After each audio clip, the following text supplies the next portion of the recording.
Shalom friends, I represent shiur Sri Lanka and I would like to welcome you all to this special broadcast of the Night of the Bride.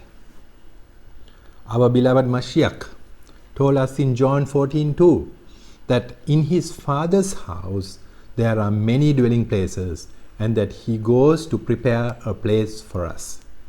Then in Revelation 21:2 we see the fulfillment of this promise, where we see the holy city coming down from heaven, clothed like a bride, adorned for her husband.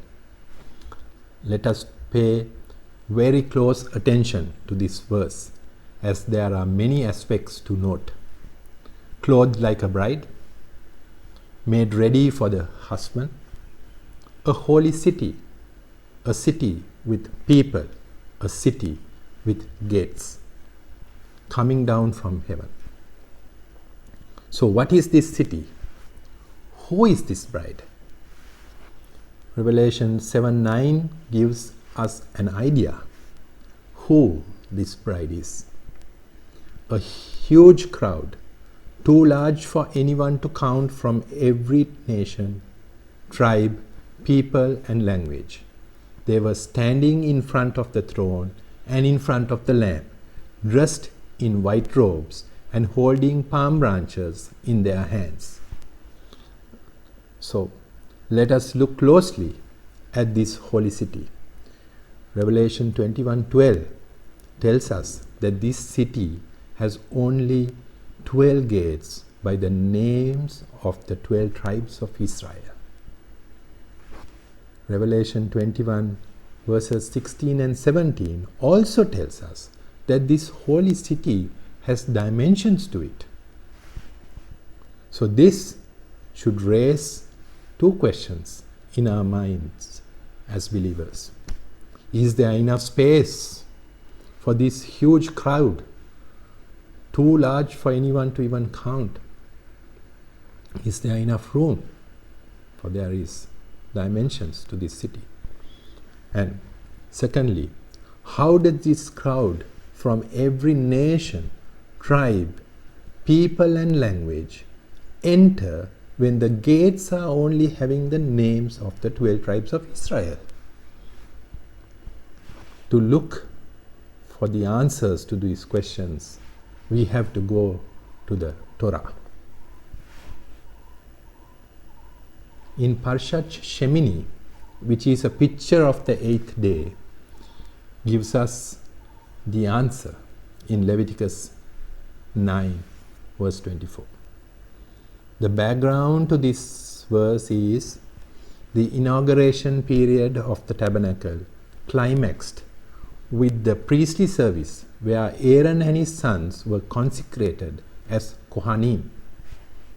At this ceremony, when all the people saw that fire came forth from the presence of Adonai and consumed the burnt offerings and the fat on the altar, they shouted and fell on their faces. And there is a very interesting commentary from Yalkut about the term "they shouted and fell on their faces."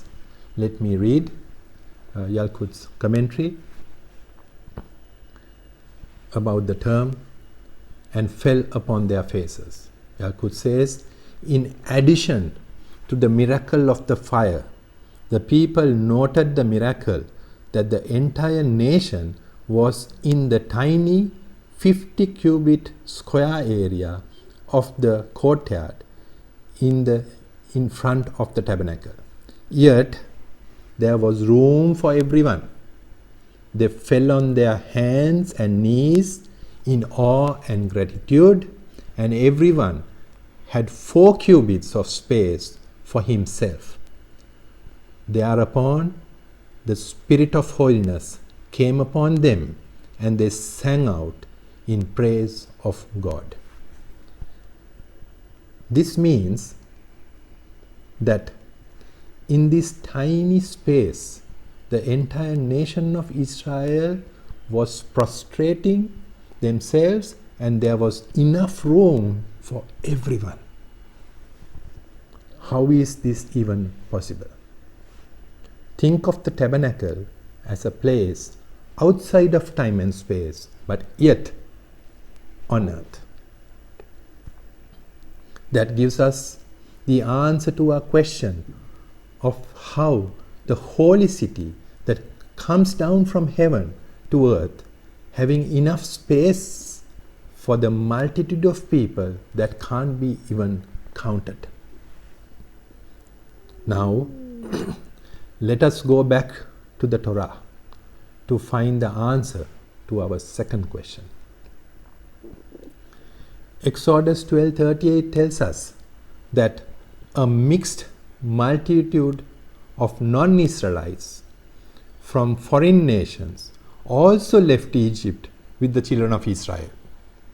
From the Hebrew term used in this verse, Erev Rav, used for the mixed multitude, we know that this was a great number of non-Israelites.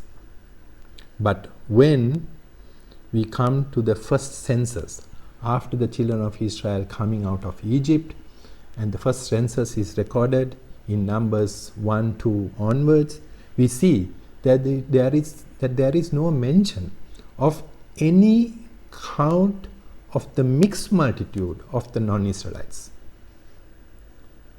So, what happened to this great multitude? The answer is they were grafted into Israel. They grafted themselves into Israel. They were no more separate nations or people when they entered the promised land. So, now we have the answer to the second question too. Why there are only 12 gates by the names of the 12 tribes of Israel? As the nations have to be grafted into Israel to enter the holy city. Rav Shaul talks about this extensively over and over in the New Testament. Now you will understand the importance of how the believers are supposed to prepare themselves as the bride.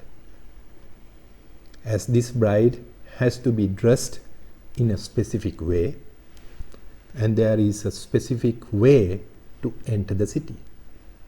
And that is by grafting yourself to the authentic Messianic Jewish way.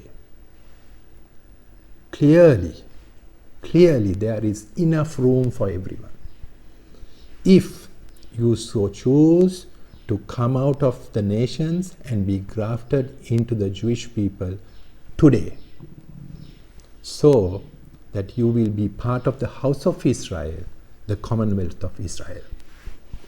We see the invitation from our beloved Mashiach in Revelation 18:4 when he says, "My people, come out of her, so that you will not share in her sins, so that you will not be infected by her plagues." He gave us this warning so that we can come out of the nations and be part of the holy city and be with the Mashiach, as it is said in John 14:3. In John 14:3 it says, "And if I go and prepare a place for you, I will come back again and I will take you to myself, so that where I am, you may also be." For this reason, we should make a decision today to come out of the nations and be grafted into the Jewish people. While we wait for the return of the Mashiach on a night like this, let us be like the 5 wise virgins who enter the holy city with the groom, and not be like the 5 foolish virgins who are not able to enter the holy city.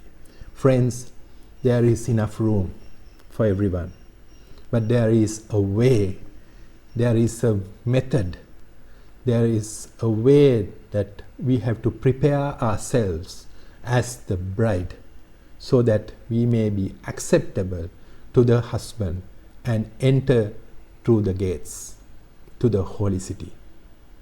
Thank you all for listening, and I wish you all a hug, Shavuot, Sameach, and blessings in Messiah Yeshua. Amen ve Amen.